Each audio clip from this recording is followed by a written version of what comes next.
మనం ఇప్పుడు చూస్తుంది ఎవరో కాదు, సనాతన పురుషుడైనటువంటి ఆ భగవంతుడు ఈ యుగంలోకి వచ్చిన అవతార్ మెహర్ బాబాగా అవతరించిన ఈ రూపం అవతార్ మెహర్ బాబా యొక్క రూపం. భగవంతుడు కొన్ని యుగాలుగా భూమి మీదకి వస్తూ ఉంటాడు. ఆ విధంగా జొరాస్ట్రుగా, రామునిగా, కృష్ణునిగా, బుద్ధునిగా, క్రీస్తుగా, మహమ్మదుగా అవతరించిన ఆ అవతారం యొక్క రూపమే ఇప్పుడు కలియుగంలో మానవ రూపంతో మన ముందుకు విచ్చేశారు అవతార్ మెహర్ బాబాగా. బాబా 1894 ఫిబ్రవరి 25వ తేదీన పూనా నగరంలో హాస్పిటల్, డేవిడ్ ససూన్ హాస్పిటల్లో షరియాజీ ఇరానీ దంపతులకు సంతానంగా జన్మించారు. ఆయన తండ్రి భగవద్ అన్వేషి. భగవంతుడు ఎక్కడ ఉంటారు అని వెతుకులాటలో తనకు ఆకాశవాణి ద్వారా వినిపించిన ఒక వాక్కు, నీ గర్భమునందే భగవంతుడు, నువ్వు వెతుకుతున్న భగవంతుడు ఈ భూమి మీదకి వస్తారు నీ యొక్క సంతానం ద్వారా అని చెప్పడం జరిగింది ఆకాశవాణి. అందుకని తాను పూనా నగరంలో ఉన్న తన అక్క దగ్గరికి వచ్చి కళ్యాణం చేసుకుంటాను అని ప్రస్తావించడం జరిగింది. అప్పుడు షరియాజీ ఇరానీని కళ్యాణం చేసుకున్నారు. అప్పుడు వీరికి రెండవ సంతానంగా బాబా మెహర్ బాబా జన్మించారు. అయితే అవతారుడు వచ్చే ప్రతి అవతార కాలంలో కూడా 5 సద్గురువులు వస్తారు. అదేవిధంగా ఈసారి కూడా 5 సద్గురువులు వచ్చారు. వారి యొక్క పిలుపు మేరకే ఈ భూమి మీదకి అవతార్ మెహర్ బాబా రావడం జరిగింది. వారు ఎవరంటే బాబాజాన్, ఉపాస్ని మహారాజ్, షిర్డీ బాబా, నారాయణ మహారాజ్, తాజుద్దీన్ బాబా. ఈ 5 సద్గురువుల యొక్క పిలుపు మేరకు, అంటే ప్రతి అవతారంలో కూడా రాముడికి వచ్చినప్పుడు, ధృతరాష్ట్రుడికి వచ్చినప్పుడు, మహమ్మద్కి వచ్చినప్పుడు, క్రీస్తుకి వచ్చినప్పుడు ప్రతి అవతారంలో కూడా ముందు భగవంతుడి రాకకు ముందు 5 సద్గురువులు భగవంతుడి రాకకు సుగమం చేస్తారు. ఈ 5 భగవంతుడి రాకకు సుగమం చేసిన తర్వాత బాబా జన్మించడం జరిగింది డేవిడ్ ససూన్ హాస్పిటల్లో 1894 ఫిబ్రవరి 25వ తేదీ. బాబా చాలా చక్కగా ఆటపాటలతో చాలా స్కూల్లో చాలా చక్కగా అన్నింటిలోని ఫస్ట్ మొదటి స్థానంలో ఉండేవారు. చాలా అందంగా ఉండేవారు కూడా. 10వ తరగతి వరకు అన్నింటిలోని ఫస్ట్. తర్వాత బాబా అలా దారిలో వెళ్తుండగా బాబాజాన్ తనని పిలిచి ముద్దు పెట్టుకున్నారు. నాభి స్థానంలో, తన యొక్క నాభి స్థానంలో ముద్దు పెట్టిన వెంటనే బాబాకి తన మానవ చైతన్యం అంతా కోల్పోయి భగవత్ చైతన్యంలో ఉన్నారు. బట్ అందరికీ తెలియదు. వాళ్ళ తల్లిదండ్రులు ఏమనుకున్నారంటే ఏదో అయ్యింది, ఏదో జరిగింది తన బిడ్డకు అని చాలా బాధపడ్డారు. ఆ సమయంలో తను ఎన్ని సంవత్సరాలు గడిచినా అదే విధంగా ఉండడంతో ఈ సద్గురువుల దగ్గరికి అప్పుడు వాళ్ళ తల్లిదండ్రులు పంపించడం జరిగింది. మొదటిగా షిర్డీ బాబా దగ్గరికి వెళ్ళగానే బాబా ఓ పర్వర్దిగార్ అంటూ షిర్డీ బాబా మన మెహర్ బాబాని సంబోధించడం జరిగింది. అంటే ఓ పర్వర్దిగార్ అంటే ఓ పరబ్రహ్మ, నీవు వచ్చేసావా, ఇంకా మా సమయం అయిపోయింది, మా యొక్క ఆవశ్యకత ఇంకా లేదు, నీవు వచ్చావు కదా అన్న సంబోధనతో బాబాని దగ్గరికి తీసుకొని ఉపాస్ని మహారాజ్ దగ్గరికి వెళ్ళమన్నారు. బాబా తన ఫ్రెండ్ ఇద్దరు కలిసి వెళ్ళారనమాట షిర్డీ బాబా దగ్గరికి. అప్పుడు ఆయన స్వయంగా దర్శనం చాలామందికి ఇస్తుంటే స్వయంగా దిగిపోయి వచ్చి సింహాసనం దిగి వచ్చి బాబాని ఇలా ఓ పర్వదిగారు అని చెప్పి ఇలా మీరు ఉపాస్ని మహారాజ్ దగ్గరికి వెళ్ళమని చెప్పడం జరిగింది. ఉపాస్ని మహారాజ్ దగ్గరికి వెళ్ళిన తర్వాత అక్కడ శిష్యర్పణ చేసి చాలా సంవత్సరాలు బాబా యొక్క ఆ ఉపాస్ని మహారాజ్ దగ్గరికి వెళ్ళగానే చిన్న గోళీ అంత రాయిని పట్టుకొని బాబాకి ఇలా విసరడం జరిగింది. ఎక్కడైతే బాబా అజాన్ తనకు నుదుటి మధ్య స్థానంలో చుంబనం చేశారో ఆ స్థానంలో తగిలి తన రక్తము చిందింది. అప్పుడు బాబా మళ్ళీ తిరిగి మానవ చైతన్యాన్ని కూడా అనుభవించడం జరిగింది. ఇలా ఏకకాలంలో భగవత్ చైతన్యం మరియు మానవ చైతన్యంతో అనుభవించగల ఒక్కరే ఒక్కరు అవతార్ మెహర్ బాబా, అవతారుడు మాత్రమే. ఆ అవతారుడు ఆ జ్ఞానాన్ని అనుభవిస్తూ ఉపాసని మహారాజ్ దగ్గర శిష్యత్వం చేసి కొన్ని సంవత్సరాల తర్వాత 1925 నుంచి బయటకు వచ్చి ముంబైలో ఉన్న ముంబైలో మొదటి తన యొక్క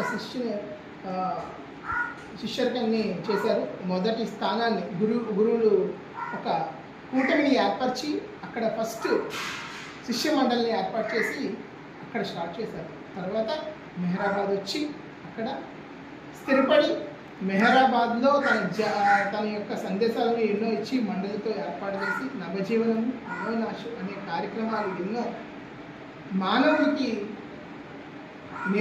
తెలియపరిచి తానే స్వయంగా గాడ్ స్పీక్స్ భగవద్వచనము అనే గ్రంథం, అన్ని గ్రంథాలు మనకి వేరే వాళ్ళతో రాయించబడ్డాయి, కానీ ఈ అవతారంలో అవతారుడే స్వయంగా తన యొక్క గ్రంథాన్ని రచించారు. అది ప్రతి ఒక్కరూ చదవాలి. గాడ్ స్పీక్స్ భగవద్వచనం చాలా చక్కగా ఈ సృష్టి యొక్క జన్మ యొక్క రహస్యాలను క్లియర్గా వివరించడం జరిగింది అవతార్ మెహర్ బాబా ఈ పుస్తకంలో.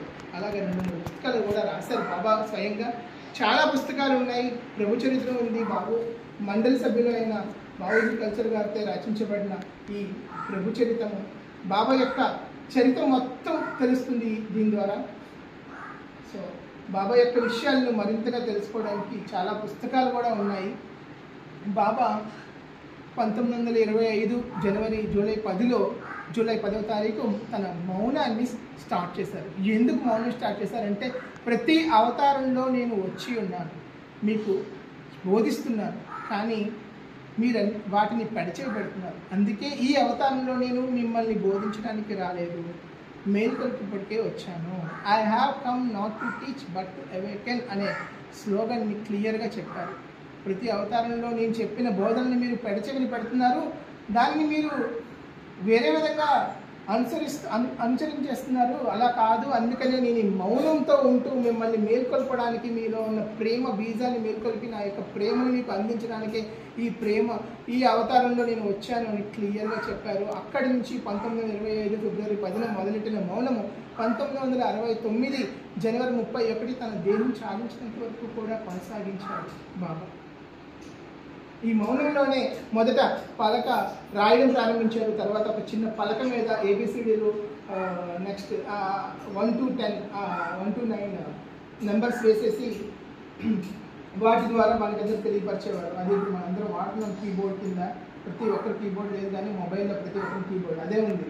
సో ఆ తర్వాత కొన్ని సంవత్సరాల తర్వాత అది కూడా వదిలేసి ఓన్లీ సంఖ్యల ద్వారానే బాబా యొక్క విషయాలు తన మెసేజెస్ను ఈ రీచ్ ద్వారా మనందరికీ తెలియపరిచారు. చాలా విషయాలు ఉన్నాయి బాబా గురించి తెలుసుకోవడానికి. నాకు తెలిసిన చాలా చిన్నది మాత్రమే. ఏమాత్రం నేను తప్పులు చెప్పుకున్నా నన్ను మన్నించండి.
ఇటీవల నేను నర్సీపట్నంలో ఉన్న అవతార్ మెహర్ బాబా ఆలయాన్ని సందర్శించుకోవడం జరిగింది.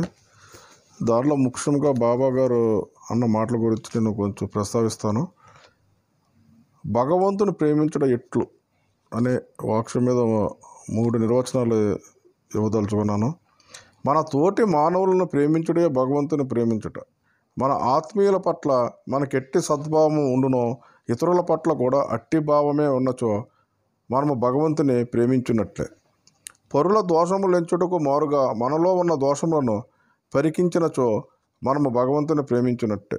మన సహాయమునకు పరులను దోచుకున్నటకు మారుగా పరుల సహాయమునకై మన స్వార్థములనే దోచిపెట్టినచో మనము భగవంతుని ప్రేమించున్నట్టే. మెహర్ బాబా గారు తన శిష్యులతో ఈ విధంగా కూడా చెప్పుచున్నారు. సృష్టి పరిణామ క్రమంలో మానవ జన్మ చివరిది. గాఢమైన నీచమైన జంతు సంస్కారములతో మానవ జన్మ మొదలవుతుంది. మానవుడు మాయక వసుడై శరీరమే తానని భ్రమపడి స్వార్థపూరిత కోరికల వలయంలో చిక్కుకొని ద్వంద్వ సంస్కారములను అనుభవించుచు అనేక లక్షల జన్మల పునర్జన్మల పొందుతూ అనేక కష్టాల పాలవుతున్నారు. సృష్టికర్త అయిన భగవంతుడు తన సృష్టిపై ఉన్న అపారమైన కరుణ మూలముగా ప్రతి యుగములో మానవ రూపం ధరించి మానవుల మధ్యకు మానవుడిగా వచ్చి మానవుల అజ్ఞానము తొలగించి సత్యమును ఎరుకపరుస్తుంటారు. అదే క్రమంలో కలియుగంలో అవతరించిన మెహర్ బాబా ఈ విధంగా ప్రబోధిస్తున్నారు. ఆత్మతత్వంలో మీరు నేను ఒకటే. మీరు భగవత్ స్వరూపులే. మానవ జన్మలోనే మీరు భగవద్వానుభూతి పొందాలి. మానవుని ఆత్మహక్కు భగవంతుడు కావడమే. నేను మీకు ఆ సహాయం చేసేందుకు వచ్చాను. మానవుని జీవిత లక్ష్యం భగవంతుని ప్రేమించడమే. జీవిత గమ్యం భగవంతునితో ఐక్యం పొంది శాశ్వత సుఖము, శాశ్వత ఆనందము, శాశ్వత అస్తిత్వము పొంది భగవద్వానుభూతి పొందాలి. ఆ గమ్యం చేరాలంటే అతి త్వరగా చేరే మార్గము, ఖచ్చితంగా చేరే మార్గము నా కొంగుని చిట్ట చివరి వరకు గట్టిగా పట్టుకొని నన్ను అధికారికంగా ప్రేమించడమే. నేను మానవ రూపం ధరించిన భగవంతుడిని అని పూర్తిగా విశ్వసించండి. ప్రతి క్షణము మీ గురించే పరితపిస్తూ ఉంటాను. ఒక్క క్షణమైనా సందేశించవద్దు. నేను మీ మధ్యలో మానవునిగా సంచరించుచున్నా, మీతో ఆటలు ఆడుతున్నా, ఏకకాలంలో సప్త భూమికలలో పనిచేస్తుంటాను. నన్ను విశ్వసించండి, అధికారికంగా ప్రేమించండి. నా ఆజ్ఞలను కూడా తప్పకుండా పాటించి నాకు విధేయులు అవ్వండి. సర్వాన్ని నాకు వదిలిపెట్టండి. నేను మీ బాగోగులు సర్వము చూసుకుంటాను. మీకు గమ్యాన్ని సురక్షితంగా చేరుస్తాను అని అంటారు బాబా. బాబా శిష్యులంతా బోధనలు విని ఆయనను అనుసరించడం చాలా శుభపరిణామం. అవతార్ మెహర్ బాబా గారు ఈ విధంగా కూడా అనుచున్నారు. ప్రేమ లేని సేవలకు పరిపూర్ణత ఉండదు. బాబావారి శిక్షణలో ఇచ్చిన ప్రసంగంలోని అర్థం ఏమిటంటే, ఆధ్యాత్మిక సాధకులు ఎల్లప్పుడూ తెల్లవారుజామున లెగిచి 4-5 గంటల మధ్య దైవజ్ఞానంలో ఉండాలి. అప్పుడే దైవ సాక్షాత్కారం కలిగేందుకు అవకాశం ఉంటుంది. అవతార్ మెహర్ బాబా గారి బోధనలో ముఖ్యమైనది, నా రాక మేల్కొనుటకే, బోధించుటకు కాదు. I have come not to teach but to awaken. భక్తులందరికీ నా చిన్న మనవి, అవతార్ మెహర్ బాబా గారి యొక్క ఆలయము నర్సీపట్నం బస్సు డిపోకు చాలా దగ్గరలో ఉన్నది.